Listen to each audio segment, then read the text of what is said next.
अस्सलामुअलैकुम, welcome to GFX mentor. मैं आपका टीचर इमरान। बहुत लंबे अरसे के बाद मैं फिर हाजिर हूँ और नए स्टूडियो से हाजिर हूँ। आज मैं इत्तफाक़ी हुआ कि मैंने बड़े अरसे के बाद अपने नए कंप्यूटर पे एडोबी वगैरह सब इंस्टॉल किया और जब मैंने फ़ोटोशॉप देखा तो भैया बहुत कुछ नया हो चुका है यार। इतना थोड़ी ना स्पीड में चेंजेस आनी चाहिए, बट 3-4 चीज़ें हैं जो कि मुझे बड़ी एक्साइटिंग लगी।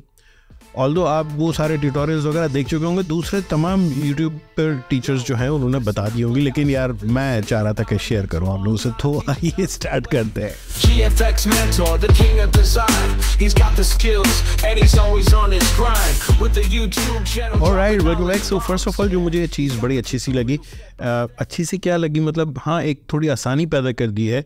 रिमूव टूल मैंने बहुत पहले एक वीडियो बनाई थी और उसमें हम बैठ करके पेंट कर रहे होते थे जो चीज़ को रिमूव करना होता था। अब उन्होंने छोटी सी चीज़ है लेकिन बड़ा अच्छा काम किया है। जो रिमूव टूल है, पहली बात तो मैं बता दूं कि रिमूव टूल आपको मिलेगा कहाँ है, जहाँ पर ये स्पॉट हीलिंग ब्रश होता है, एग्जैक्टली इसी के पास ये रहा रिमूव टूल। और इस रिमूव टूल पे जाके आपने जिसको भी हटाना है, फॉर एग्जाम्पल मुझे ये साहब जो पीछे आ रहे हैं इनको यहाँ से हटा देना है, तो आपको पूरा सेलेक्ट करने की ज़रूरत नहीं है। एक इर्द गिर्द एक आप सिलेक्शन बना लें, एंड सिलेक्शन भी इस तरह से कि बेसिकली आपने लूप करना है। यहाँ से आके जैसे ही आप ड्रॉप करेंगे, मतलब माउस का बटन रिलीज़ करेंगे, वो खुद फिल कर देगा और वो सब गए। दैट्स इट, सिंपल सा काम। इसमें कोई बहुत बड़ी रॉकेट साइंस नहीं थी। इनको भी हटा देते हैं, सही है। हाँ, एक चीज़ का ख्याल रखिएगा कि अगर आप बहुत बड़ा एरिया रिमूव करते हैं तो कॉन्सिक्वेंसेस कुछ अजीब हो जाते हैं, है ना। वो ठीक है, फोटोशॉप बड़ी अच्छी मेहनत करता है, लेकिन ये देख रहे हैं इस तरह के प्रॉब्लम ज़रा से ज़्यादा आएंगे। तो बेहतर है कि इंडिविजुअल लोगों को सेलेक्ट करें एंड देन फिर इनको हटाते जाएं। सो मैं इसमें ज़्यादा टाइम आप लोगों का नहीं लूँगा। ये खातून भी गई। हाँ, अब ये जो इशू आ रहा है ना, इनको हमें इंडिविजुअली फिक्स करना पड़ेगा। सो हो सकता है आप दूसरे तरीके से भी कर सकते हैं, क्लोन स्टैम्प वगैरह भी यूज़ कर सकते हैं। यू गॉट द पॉइंट के करना क्या है। दूसरा वाला जो टूल है वो बड़ा मज़ेदार सा है, मतलब ऑप्शन है वो। बहुत साल पहले जब मैं फोटोशॉप पढ़ा रहा था तो उस वक्त मैंने आप लोगों को बताया था कि क्रॉप टूल में हम कंटेंट अवेयर फिल कर सकते हैं। कंटेंट अवेयर फिल उस वक्त के लिए बहुत जालिम चीज़ थी। अब जनरेटिव फिल हाजिर है और जनरेटिव फिल नेक्स्ट लेवल का होता है। सो अब अगर आप क्रॉप टूल लेते हैं और लेट्स सपोज कि इस इमेज को मैं थोड़ा सा यहाँ से एक्स्ट्रा एरिया बढ़ाता हूँ, ठीक है। यहाँ ऊपर देख लीजिएगा कि आपने क्या सेलेक्ट किया हुआ है। बाय डिफ़ॉल्ट आपका बैकग्राउंड डिफ़ॉल्ट होगा या कंटेंट अवेयर फिल होगा, लेकिन मैं ले रहा हूँ उससे जनरेटिव एक्सपैंड। अब जनरेटिव एक्सपैंड आपको भी पता है कि करेगा क्या। जिस तरह से जनरेटिव फिल होता है ये वही चीज़ करेगा। याद रखिएगा भैया, जितने भी जनरेटिव AI वाले फीचर्स हैं एडोबी के, फिर वो फोटोशॉप में हो या इलस्ट्रेटर में हो, वो सारे यार पेड सर्विसेज हैं। मतलब पेड सर्विसेज से मुराद आपकी पेड सब्सक्रिप्शन है तो ही चलेंगे। मुझे मत पूछा करें कि क्रैक्ड वाले में कैसे चलेंगे, मुझे भी नहीं पता। क्रैक्ड वाला मैं यूज़ ही नहीं करता, तो क्रैक वाले में ये चीज़ें शायद ना चलें। आई एम सो सॉरी भैया। सो ये जैसे ही हमने एक्सपेंड किया, देखें क्या प्यारा रिज़ल्ट आया है। बल्कि आपके पास 3 ऑप्शंस यहाँ पर दिए हुए। सो एक ये ऑप्शन है, एक ये ऑप्शन है और एक वो पहला वाला। तो कौन सा अच्छा लग रहा है? I think let's generate again. 3 options और आ गए एंड दिस। ओए ओए ओए, कितनी घटिया साइकिल बना के दी है। साइकिल चेक कर रहे हैं खाली। आई थिंक ये वाला बेहतर है। थोड़ा डार्क हो रहा है लेकिन ये भी अच्छा है। और जो पहले थे वो भी थे तो अच्छे, बुरे नहीं थे। आई थिंक ये सही है। This is the best one, जो सबसे पहला था। Why not we go and expand more. Okay, so हमारी लेफ्ट साइड भी एक्सपैंड हो चुकी है एंड अगेन इसमें भी आपके पास 3 ऑप्शंस आ रहे हैं। I believe you got the idea. Now next option जो है वो बहुत ही जालिम किस्म का है, lens blur. Now lens blur भी हम पहले कर सकते थे, लेकिन अब इन्होंने कैमरा रॉ के फिल्टर के अंदर डाल दिया है, जिसके अंदर कुछ एक्स्ट्रा मज़ेदार सी चीज़ है। सो आइए यहाँ देखते हैं इस इमेज पे, ठीक है ना। इस इमेज में अगर आप गौर से देखें तो एक तो नाइट सीन है, बड़ा इंटरेस्टिंग सा। ऑल्दो इमेज इतनी कोई हाई क्वालिटी की नहीं है ना। इसमें अगर हम जाते हैं फिल्टर में और सीधा जाते हैं कैमरा रॉ फिल्टर। अच्छा, एक और चीज़, अब जब कभी भी किसी इमेज के ऊपर फिल्टर लगाने लगे तो एक काम कर लिया करें कि जो आपकी लेयर्स का पैनल है, सही है, इसको मैं सामने ला रहा हूँ ताकि आपको सही से नज़र आए, बैकग्राउंड लेयर पे या जिस लेयर पर भी आप काम करना चाह रहे हैं या तो उसकी एक कॉपी ले लें, या ज़्यादा बेहतर है कि उसको आप बना लें अपना smart object, convert to smart object ज़रूर कर दें, ठीक है। अब इससे फ़ायदा क्या होगा कि हम जो भी फ़िल्टर लगाएंगे वो लग तो जाएगा, हम बाद में उसको चेंज कर सकते हैं, मतलब उसमें थोड़ी कुछ चेंजेस लाना चाहें कर सकते हैं। दूसरा, नहीं चाहिए डिलीट कर सकते हैं, मसला कोई नहीं है। सो याद रखिएगा, स्मार्ट ऑब्जेक्ट बना लें एंड अब आप इस पर फिल्टर लगाएं, वो स्मार्ट फिल्टर के तौर पे लगेंगे, है ना। Now let's go to camera raw filter, ठीक है। और जो फीचर हमें देखना है वो ये रहा, लेंस ब्लर। बाकी सारी चीज़ें मैं पढ़ा चुका हूँ, बहुत सारी वीडियोस हैं मेरी, जाके ज़रूर देखिएगा, बट लेंस ब्लर ज़रा सा देख लेते हैं यार। जैसे ही मैं इस पे अप्लाई करता हूँ, ये थोड़ा सा यहाँ पे कैलकुलेशन करेगा इस जगह पे, ठीक है, एंड डन। अभी इस वक्त आपको शायद इतना बड़ा फीचर नहीं दिख रहा होगा, ये मैं इसको अप्लाई हटा के दिखाता हूँ। ये अप्लाई हटाया और ये अप्लाई कर दिया। बात है सारी सेटिंग्स की, ठीक है। यहाँ अगर आप गौर से देखें तो अब हमारे पास जो कुछ मज़ेदार सी चीज़ें हैं, उनमें सबसे पहली चीज़ ब्लर का अमाउंट कितना है, कितना ब्लर होगा, ठीक है।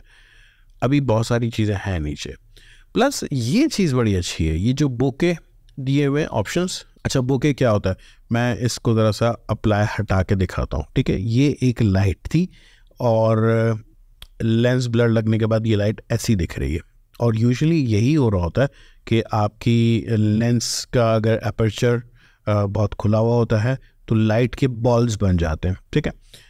ये वही चीज़, और ये जो आपके पास दिए हुए हैं ये वो लाइट के बॉल्स के शेप, यानी बोके कहलाता है, बोके के डिफरेंट शेप्स मौजूद हैं। So these are amazing, I love this one, let's go for this one. And then नीचे आ रहा है बोके बूस्ट। बोके बूस्ट क्या होता है, ये जो बोके है इसकी रोशनी कितनी ज़्यादा आ रही होगी, ये चीज़, ठीक है। सो अगर आप ओवरऑल इमेज को देखें तो इस वक्त ये रिज़ल्ट आ रहा है, ठीक है। बोके अगर मैं इसके चेंज कर रहा हूँ तो उससे भी फ़र्क पड़ता है ना। ये प्योरली सर्कल्स नहीं अच्छे लगेंगे, आई थिंक ये वाले सर्कल्स बेहतर है, ऑल्दो इसमें भी सर्कल्स दिख रहे हैं। आप चाहें तो बूस्ट हटा दें, ब्लर बढ़ा दें, जो आपने करना है आप कर सकते हैं। और उससे ज़्यादा इंटरेस्टिंग सी चीज़ पता है क्या है, फोकस रेंज। ना फोकस रेंज ये आपका बताएगा कि कितना एरिया, करीब का या दूर का, किस एरिया को फोकस हमने करना है, ठीक है, ये चीज़।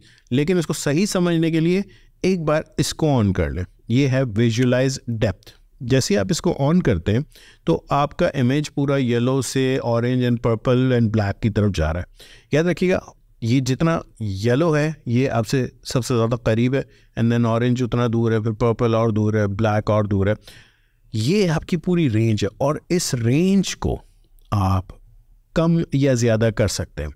अब जैसे देखिएगा, मैं इस रेंज को छेड़ता हूँ तो आपको कुछ वाइट एरिया दिख रहा है ना। ये याद रखिएगा, जो ये वाइट एरिया है ये वो एरिया है जो कि फोकस्ड है सीधे से। इवन मैं इसको यहाँ बीच से पकड़ के मूव कर सकता हूँ।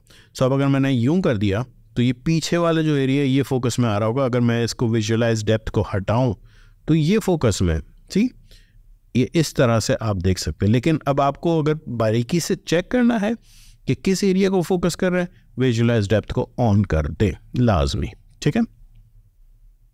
और यहाँ से आप जब ड्रैग कर रहे होंगे तो ये जो वाइटिश एरिया दिख रहा है ये सारा फोकस्ड है।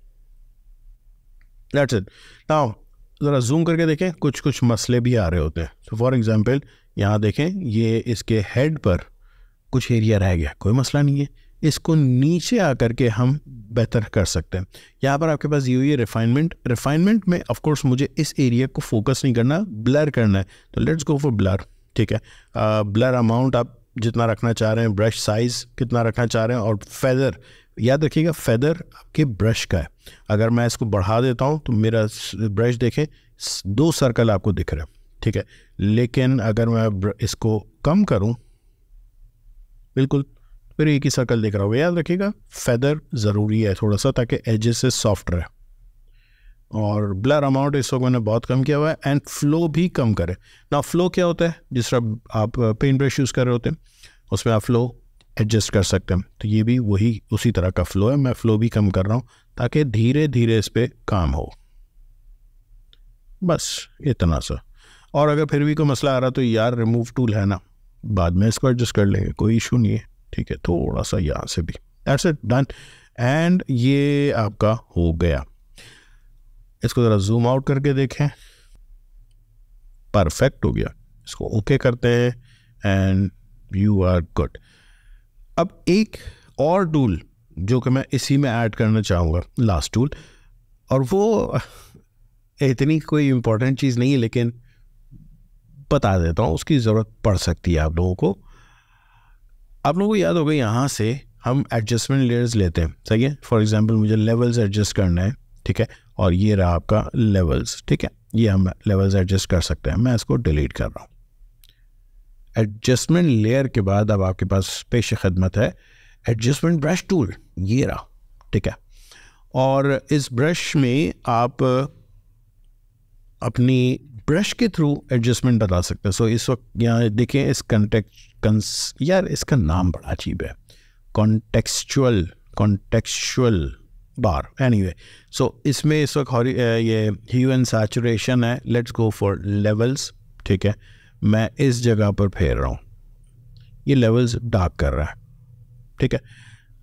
आप वही बात है कि यहाँ से एडजस्ट कर सकते हैं, आपको डार्क करना है और डार्क कर दें, ठीक है, ब्राइट करना है ब्राइट कर दें, है वही चीज़, एडजस्टमेंट लेयर ही आपको बना के दे रहा है, बट ब्रश का काम यह है कि आपको हाथ के हाथ मास्क वगैरह सब लगा के खुद दे रहा है। बहुत सिंपल सी चीज़ है, बहुत छोटी सी चीज़ है। आई होप ये छोटी सी वीडियो आप लोगों को पसंद आई होगी। पसंद आई है तो प्लीज़ लाइक करें, शेयर करें दोस्तों के साथ, और सबको बता दूं मैं वापस आ गया हूँ यार। Thank you. From Photoshop to Illustrator, he's got it all, helping us create standard tall. GFX Mentor, show us the light, teach us how to design day and night. From the basics to the advanced, he's got it covered. Yeah, GFX Mentor.